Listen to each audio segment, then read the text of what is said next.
We are looking at geometric sequences, so we've looked at arithmetic sequences, but now we're going to look at geometric sequences. So our geometric sequences we get by multiplying by some number, and it has to be non-zero. Okay? So you multiply the preceding term by some amount, right? We also call that thing a common ratio, which we represent as r. Now, mathematically, you can represent the common ratio using this. So you're taking the latter term divided by the previous term, latter term divided by the previous term, latter term divided by the previous term. So, for example here, if we were going to find our r value, I would take the latter term, so 28, and then divide by the previous term. So 28 divided by 7, which gives us 4. Now, if you know this is geometric, you only have to do this once. However, if you are trying to determine if it's geometric, then you need to check several of them to make sure that the pattern holds. So here, if I check the next one, 112 divided by 28, which if we do 112 divided by 28, that does indeed give us 4. Okay? If we check the next one and do 448 divided by 112, that does also give us 4. So our common ratio here is 4. Okay? We can do the same kind of thing on the next one, so I'm going to have you pause it and try and find your common ratio here. Okay, so on this next one, you should be doing 24 divided by, whoops, I gave the answer. 24 divided by 4, which gives us 6. And then if you do 144 divided by 24, that also gives us 6. And then 864 divided by 144 also gives us 6. Okay? So then our common ratio is just 6. Okay? Now, you may be able to see it easier on these two, but on this one it may be a little bit harder for you to see. Now, don't freak out just because it's a fraction. You can still do things even though they're fractions. You still follow the same process. So I'm going to take the latter term divided by the previous term. So I'm going to do 9 halves divided by 9. Okay? So remember that 9 is really over 1. We're dividing two fractions. When you divide, that's really the same thing as flipping and multiplying. So I'm going to times by 1 over 9. Okay? So then here we've got, well, you multiply straight across. So 9 times 1 is 9, and 2 times 9 is 18, which gives us 1/2. Or you can say, well, these 9s reduce, so then I do 1 times 1 is 1, 2 times 1 is 1, no, try 2. 2 times 1 is 2, so then we get 1/2, right? Because remember when you reduce, those go to 1s. So either way you're going to do it, you're going to get 1/2. If you check again, we've got 9/4. If you want to write the divide this way instead, divided by 9 halves. Remember, for your dividing, you keep this one, you flip this one, and you change the sign. So it's KFC, like Kentucky Fried Chicken. You keep, you change, you flip the sign. So then this will turn into 9/4, flip this one, 2 9ths, and then change it to times. The 9s reduce again to 1s, and then the 2 and the 4 also have a common factor of 2, so we end up with 1 times 1 over 2 times 1, which gives us 1/2. Okay? So even though it's fractions, you can still go about finding the same way. Now, our geometric sequences are related to exponentials sometimes. Okay.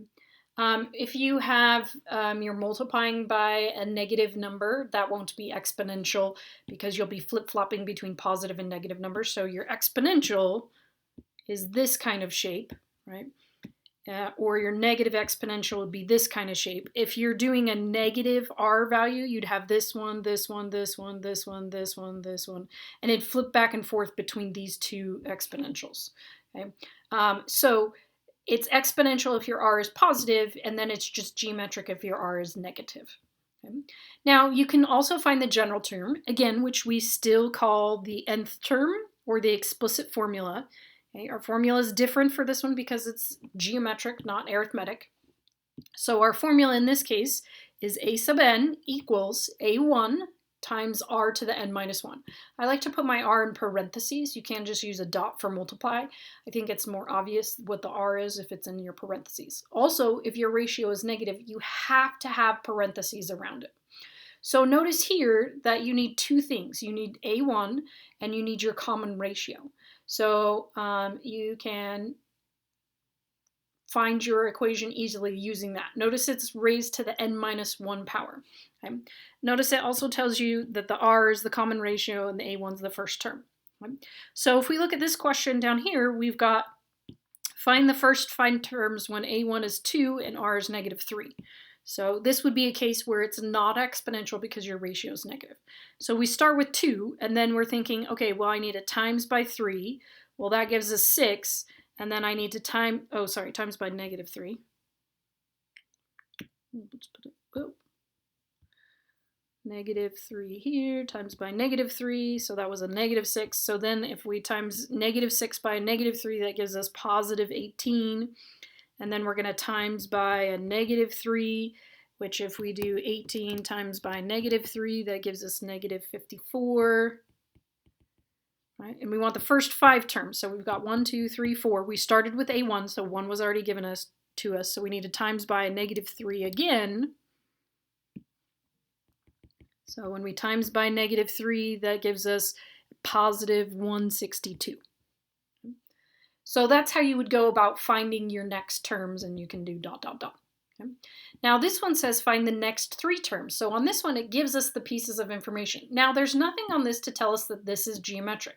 We know this one's geometric because it had an r, but I don't know on this one. I do that my numbers are increasing quite rapidly, right? So that typically, right, because we're increasing more than the last time, it will tip you off that you should check exponential. There's not only 2 options, there's lots of sequences. So it can also be something other than the geometric or the arithmetic, but we're just focusing on those 2. Okay, so here, if I check for geometric, I'm going to do 24 divided by 4, which is 6, and then 144 divided by 24, which is also 6. Right? And then if we do 864 divided by 144, that's also 6. Right? So that means in order to find the next term, right, we now know our common ratio is 6. So I'm going to take 864 and I'm going to times that by 6. So if we do 864 times 6, that gives us 5184.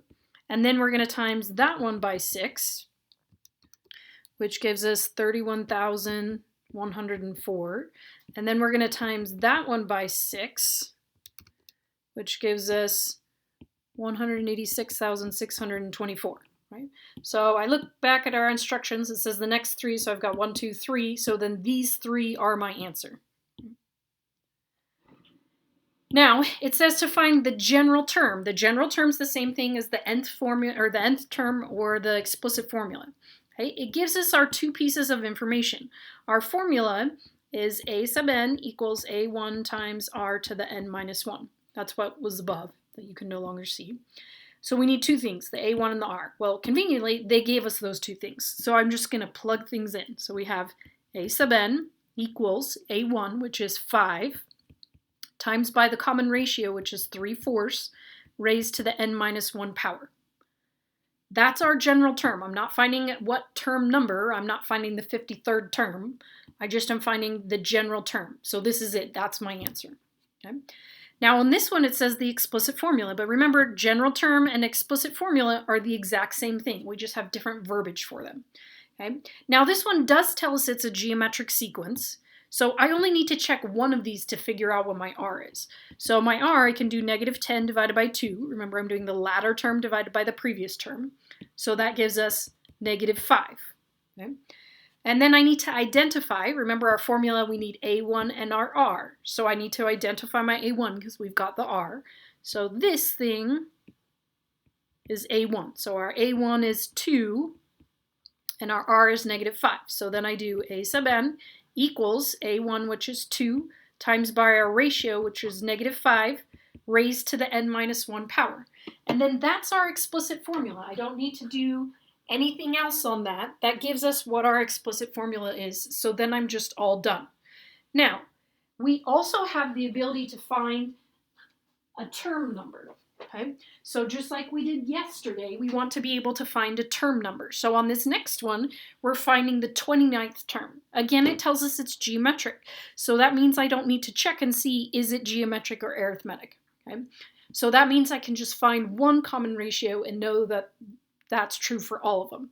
So I'm going to do 6 divided by 3 gives us 2, and that's our common ratio. I also need to identify A1. A1 is the first term. So that means that our A1 is 3. So we're going to write our equation, which will be 3 times the r, which is 2, raised to the n minus 1 power, and that's our a sub n. But in this case, we're looking for the 29th term. So now I plug in 29 for the n on both sides. So if I want the 29th term here, that means on the left side, I'm plugging in 29 for the n. So then we have 3 times 2 to the 29 minus 1, which gives us 28. And that will be our 29th term. So we put that in our calculator, making sure that we use the to the button. Looks like this. It's a caret button is what we refer to that. So you should get 805306368. Let's make sure I wrote it down right. 368. Yeah. So that's our 29th term, right? Again, part of our skill set that we're practicing is that you're finding the terms with a formula. You're not just timesing by 2 until you get to the 29th term, right? That's not a skill set that you need to be learning right now. We trust that you know how to do that. Okay? If we look at the next one, we're finding the 15th term. So I'm going to have you pause it and take a look and see if you can find the 15th term. Okay, so on this one, we have the information that we need for our formula. So we write our formula, so a sub n. Now, if you want, we know that it's 15, so we can just plug in 15 as we're going along. So our a1 is 3 times by our r, which is negative 4 to the n minus 1, but this case n is 15, so 15 minus 1. So we do 3 times negative 4. Now, if you are writing this, if you choose to do this, you have to, so you can't do this to the 15 minus 1. You have to have parentheses around this. Otherwise, you're saying raise this to the power, the 4 to the power, and then times by a negative, which is not what we're doing. Okay? So make sure that you put your parentheses around any negative r value that you have. So negative 4 raised to the 14th power. I simplified it the 14th power for our for when I put it in the calculator, and we get 805,306,368. Now don't think that all numbers, when you're plugging them in, give you this same number. That happened by coincidence. Okay. Now we have some story problems that we are looking at, but we do the same thing that we do with our normal things. So you still need to identify, is it arithmetic or geometric, right? So today we're on geometric, so it should be geometric, but we should be checking just in general. And then we want, if it's geometric, A1 and our common ratio. Those are the things that we need. So I read through it first. Suppose that you save $1 on the first day of the month, 2 on the second, 4 on the third, and so on. That is, each day you save twice as much as you did the day before. What will you put aside on this for savings on the 15th day of the month? Okay. So here, if you write your sequence, you've got 1, 2, 4, and then it keeps going, right? So if you need to, you can see, well, this one is multiplying by 2 and then multiplying by 2, or you can use this. Twice as much means that you're multiplying by 2, which is your common ratio. So we now know our common ratio is 2. Our A1 we also need. Well, A1 is the first term, so A1 in this case is the 1. So now I have the pieces of information that I need. So we've got A sub n equals A1, which is 1, times by the ratio, which is 2, to the n minus 1 power. So we're trying to find this part here. So I go back and read, what will you put aside for the savings on the 15th day of the month? So what we're trying to find is A15. Right? That's what we're looking for. So I'm going to plug in 15 to my n value. So we have 1, or you can drop that 1 because it's not necessary, times 2 to the 15 minus 1. So if we do 2 to the 14th, that gives us 16,384. Right? Which notice that's a lot, right? So I mean, saving $1, saving $2, saving $4 doesn't seem so much, but suddenly on the 15th day, we're up to saving $16,384, which is a significant sum of money, right? Now, this next one we have to be cautious on. A professional baseball player signs a contract with a beginning salary of $3 million for the first year and an annual increase of 4% per year beginning in the second year. What is the athlete's salary for year 7 of the contract? Round to 2 decimals. Okay.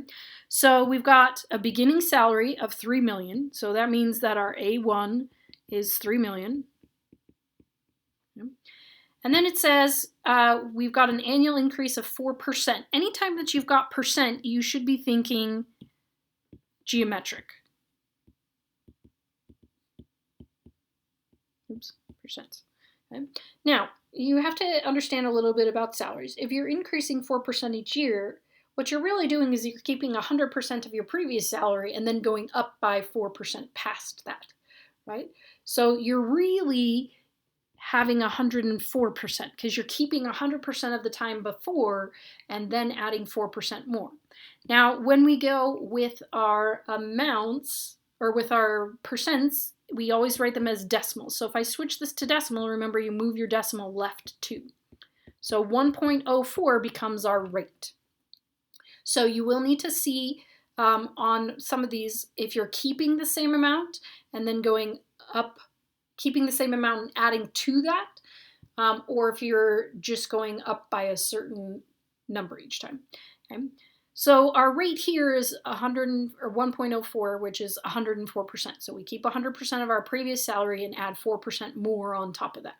Okay? So we're going to have our A sub n is 3 million times by 1.04 raised to the n minus 1. Okay? But I go back and look at my question, what's the athlete's salary for year 7 of the contract? So we're looking for year 7, so that means that I'm trying to find A sub 7. So I'm going to plug in A7 here, so we get 3 million times 1.04 raised to the 7 minus 1, which is really just 6. So I'm going to put 3 million in the calculator, make sure I get enough zeros. 1, 2, 3, 4, 5, 6. Times by 1.04 to the 6th power, because I just simplified the 7 minus 1 rather, and I get 3795957.055, and I'm going to round this number to 2 decimals because that's what we usually do with money, right? So I'm going to do 3795957.06.